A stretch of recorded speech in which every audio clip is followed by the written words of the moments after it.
Setelah saya putar-putar seharian di sekitar lokasi kami tinggal, kan saya nanya, gimana menurut kamu Papua? Saya belum di Papua, karena kebanyakan pendatang ke situ. Dan ternyata itu juga punya sejarah, dan juga kemudian itu menghasilkan masalah yang besar ya. Dan Jayapura itu didominasi oleh pendatang. Dan begitu juga beberapa kota besar lain kayak Sorong, itu ibu kota kabupaten, itu juga banyak pendatangnya. Nah, kecuali sudah masuk ke pedalaman, itu baru orang asli.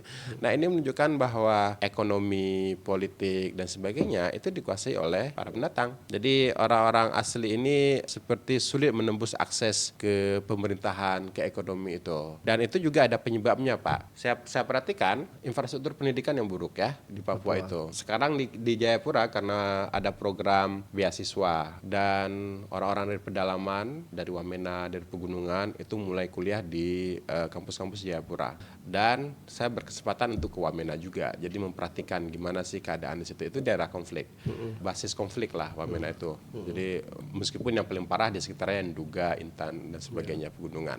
Di situ pendidikannya sangat buruk. Itu seperti kita di Banda Aceh, kemudian sekitar 5 kilo ke desa, kita bisa bilang tidak ada lagi pendidikan.